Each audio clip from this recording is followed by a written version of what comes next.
Cuando me miran en la calle dicen wow, con este brillo en el cuello ten cuidado. Todo blanco y negro Mickey Mouse, llévate tu vibra mal a otro lado. Venimos a disfrutar nuestro tiempo y si mi vida te cae mal pues lo... So my name is Steve Garcia and I am from a town called Leonard, Texas. Very small town, but now I live in Plano.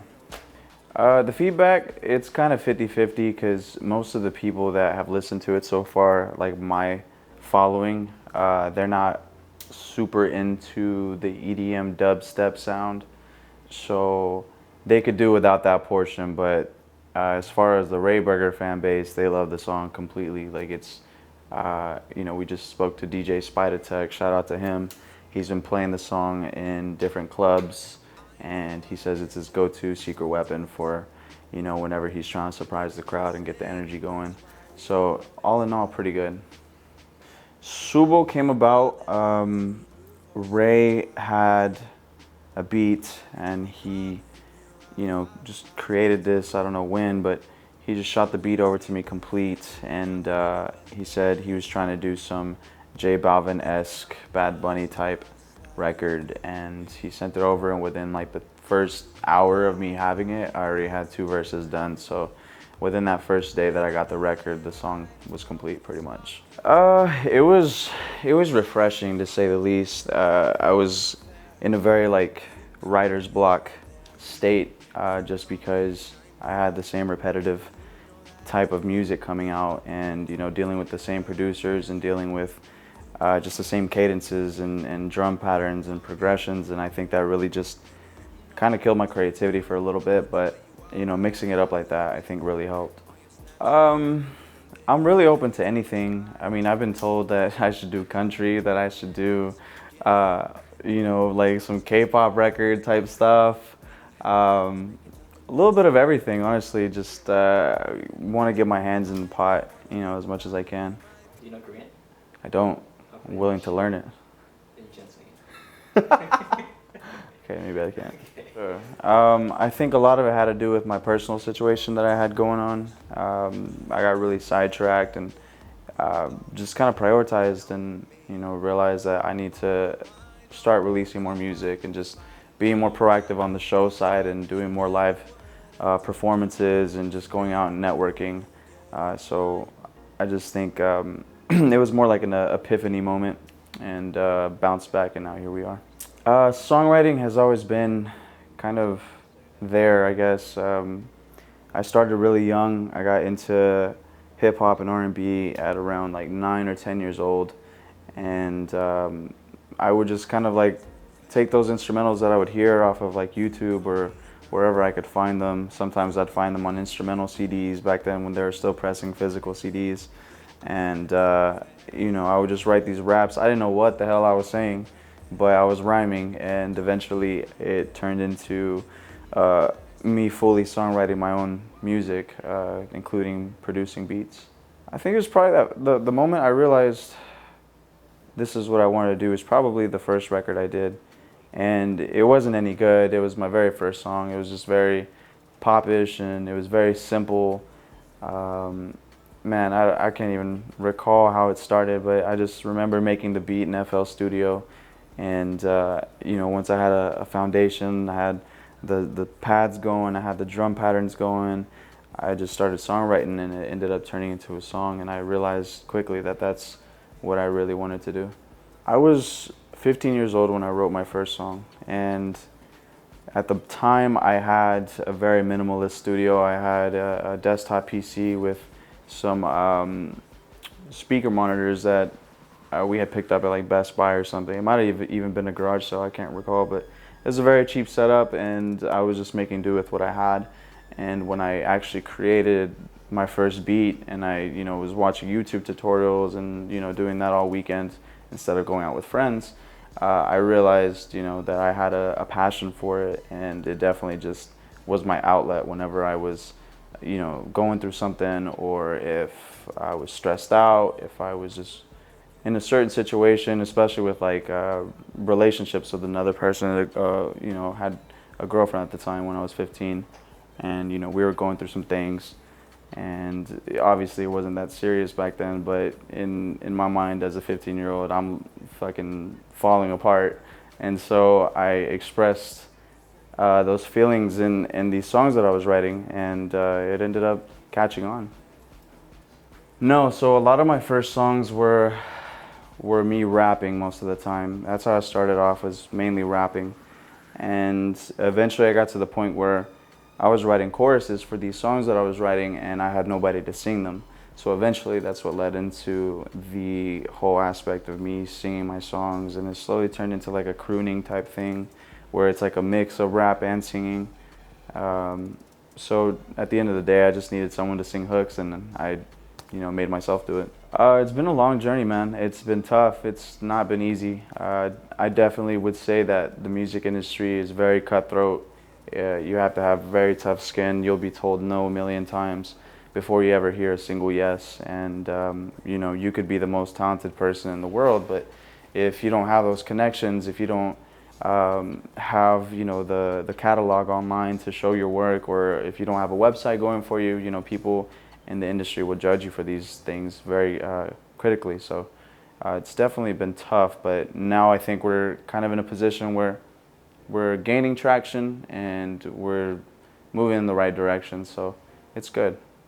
Definitely. Yeah, I've thought about quitting multiple times. I mean, there was probably like a 2-year hiatus I took just because I was so in my own head about it, and then when social media came around and it started getting really popular and everyone was basing things off likes and following and plays and streams in this age, the digital age kind of messes with your creativity when you're focused on the business side and not just the artist side.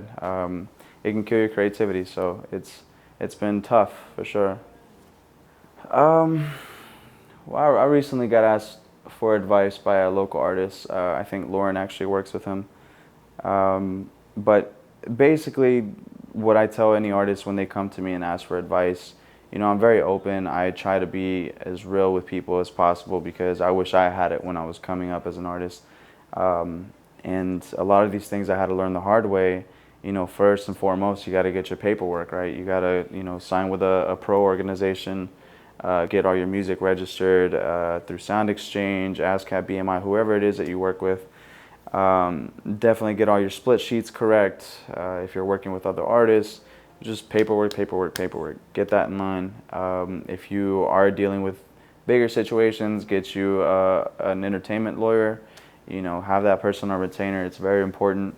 I would say just work, grind, keep your nose to the ground, and don't worry about all the follows and the likes, and just release stuff that you really feel will relate with other people, and eventually, through that hard work and constantly being in people's faces, eventually it'll pop off.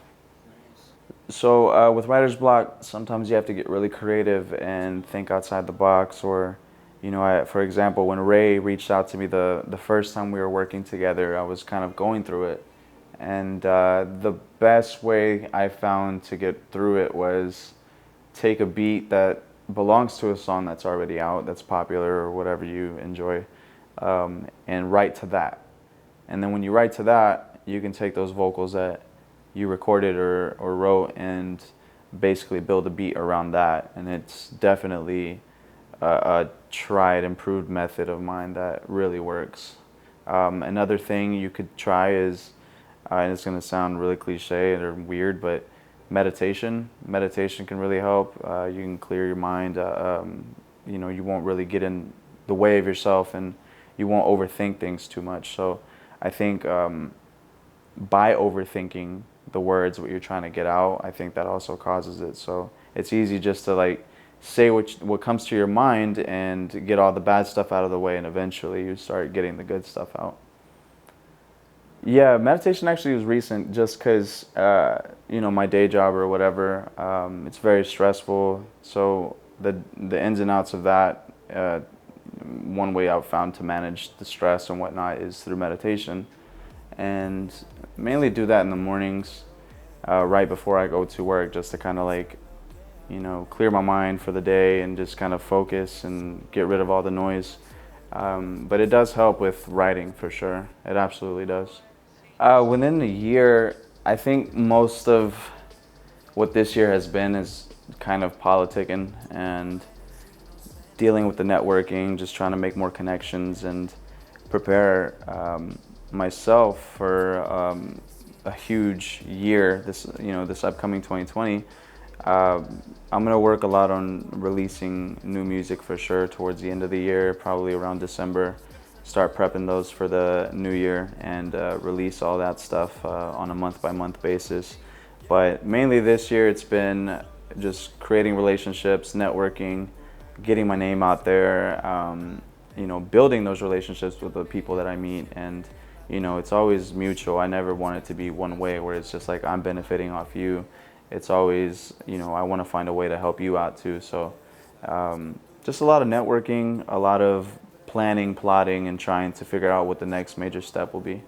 Long-term goals, I've always said it, and I've never really wanted to be 100% in the spotlight like a Bruno Mars or a Drake or a J. Cole. I've always just wanted to songwrite for other artists and kind of be in the background. But it's kind of been to the point where I've been in the foreground right now just because I am an artist and I am releasing these songs under my name. I do promote them, I do push them, and so it just kind of comes with it. But my goal ultimately would be just to write for other artists. I would say don't procrastinate. I think that's, if I'm to be honest, that's my biggest weakness. I procrastinate a lot, and I think with my whole 2-year hiatus that I really took from the music industry, I think I kind of reflected a lot on that, and I realized how important it is to actually get out versus being the internet artist where you're just posting on SoundCloud or you're, posting on social media, whatever that may be. But not that it doesn't help, but you also have to go out and do the groundwork, shake the hands, and show face. So definitely just get out more, network. Make sure that you're using every single second of your free time towards your long-term goal, which again is eventually songwriting for other artists.